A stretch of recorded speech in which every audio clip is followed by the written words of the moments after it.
Hey everybody! Today's video I'm going to be showing you how to make these really cute mini rustic mason jar lanterns. I show you how to make your mason jar into a lantern, and then I show you 3 ways to decorate them. So let's just jump right into it.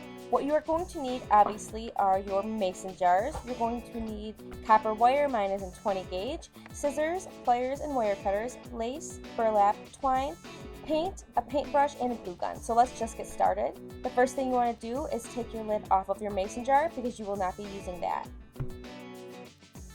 And then you're going to want to take your copper wire, and there are obviously much neater ways to do this, but I did want to make sure that almost anybody can do this craft.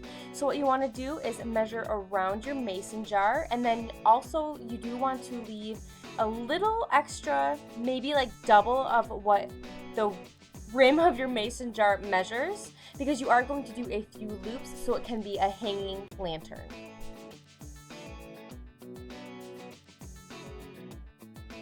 And then you can go ahead and take your wire cutters and just cut off exactly where you're wanting it to be. And then my wire cutters are like a 3-in-1 pliers, so I just use the exact same tool. I'm just going to make a loop, and then you want to secure your loop just because it will be hanging. So you just want to twist the tail of the wire around the loop just a few times to make sure that it stays in place.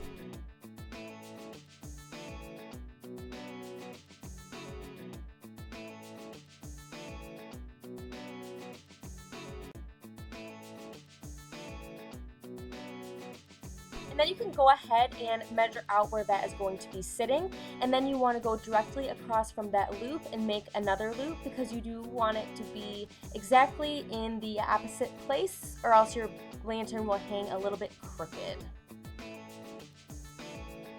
And you go ahead and make another loop there, and just doing the exact same thing, just twist the wire around a few times to make it more secure. And then you want to go ahead and make sure that the loops are directly across from each other. Then you want to take the tail end of the one end of the wire and put it through the looped end of the other end of the wire. And then you can go ahead and twist that tail end around that loop, if that makes any sense. I hope it does, just to make sure that it is nice and secure. Then I went ahead and took mine off and cut it off. And if you do it tight enough, you don't have to do this step, but I am going to be hot gluing the wire around the mason jar just because I know not everybody is going to be able to get it nice and tight.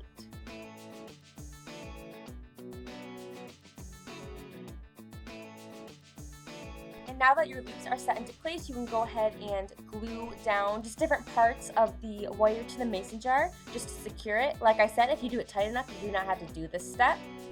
And keep in mind, if you are using copper wire like me, it does get hot when heat touches it, so you want to keep that in mind and be careful of that.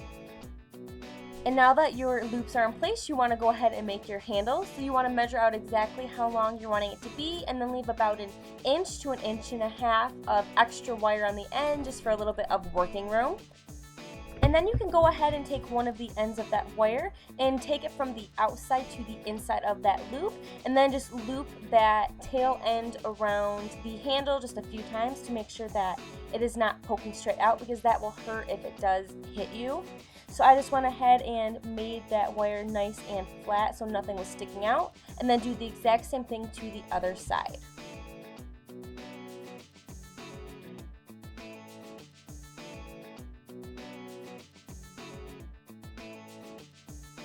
So that is an easy way to make a mini mason jar into a lantern. Like I said, there are more secure ways to do this, and if you are going to sell them or anything, I would definitely not do it this way. But if you are just using them for an at-home use, then this is perfect, I think. So then, if you don't want to decorate, you just want to leave it plain, you can go ahead and put your tea light candle inside and then light it, and then that is how you make your mason jar into a lantern. Now, like I said, I do have a few ways to decorate, so we are going to go ahead and jump into that. The first way to decorate that I'm going to show you is a lace-covered lantern. So you can definitely measure out how much lace you're going to need, but I just left mine on the spool this time. I just drew a line with my hot glue gun all the way from the rim to the bottom, and then I just placed the lace and just sort of pushed the fabric down so it stayed nice and secured. And then you want to just do that a few times around the mason jar just to make sure that the fabric doesn't become really loose.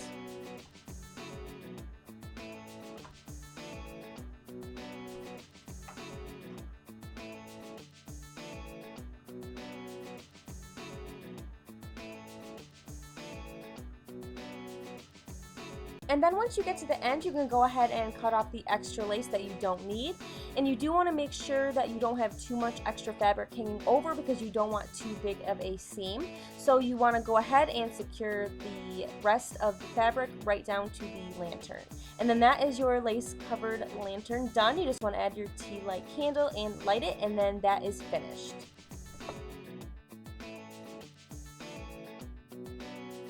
And obviously I know lace is not for everybody, so I'm going to show you a burlap and twine version. You want to go ahead and measure out your burlap, and this was a little bit too tall, so I did have to cut off a little bit, probably about an inch, just so that it hit right below that rim, because I did want the copper wire to show, just because I do like that rustic look.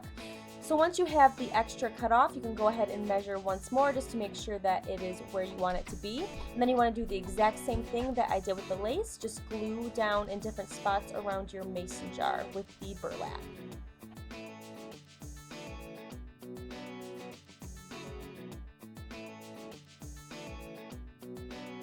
And then once you have your burlap done, it is time to add the twine. I actually used hemp cord, but it looks pretty similar.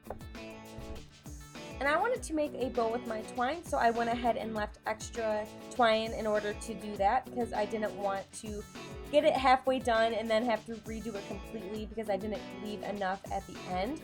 If you don't want to do a bow, you can probably wrap the twine around just a few times, and that would be cute also.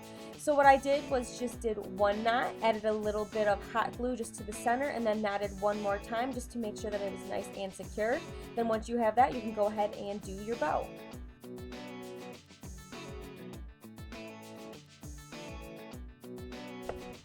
And if you want the ends to be even, you can go ahead and cut off just to make them even like I did. And then your burlap and twine lantern is done. So of course you want to add your tea light candle and light it. And moving on to the last way to decorate, you want to go ahead and take two colors of paint that you like. I used an antique white and then a aqua blue. I'll leave the real names listed below. And you can go ahead and put it on some sort of plate or something if you want to do that, but I just used the lid. I didn't want to have any extra mess to have to clean up. So you want to go ahead and start from the top with your lighter color because you do want it to look like an ombre effect. So I went ahead and basically stippled on a pretty thick amount of paint right at the very top.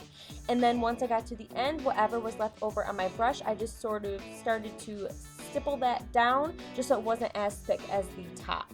And you can wait about an hour in between painting, but I basically only waited a few minutes and it was fine. I went ahead and used my blue and did the exact same thing, but worked from the bottom to the top, because I did want the very bottom of the mason jar to be the bluest. So you want to go ahead and make that the bluest part, so you just want to thicken that up at the bottom. And then I went ahead and whatever was left over on my brush, I just sort of stippled that up to make an ombre effect. And if you want to rough it up, you can use sandpaper on it, but I think if you're going to keep it outside, it is going to be sort of weathered anyway. So that is the last decorated lantern finish. So obviously, once again, you want to add your tea light candle and light it, and then you are done. And I do want to say before I forget, if you plan on using these outside, make sure that when you are done, you bring them in so they do not get ruined, because these are not waterproof or weatherproof. So I hope you guys like this do-it-yourself rustic mini mason jar lantern and the 3 ways that I like to decorate them. I do plan on doing more videos like this, so make sure you do subscribe for more. And I hope you guys have an awesome day, and I hope to see you in the next video. Bye guys!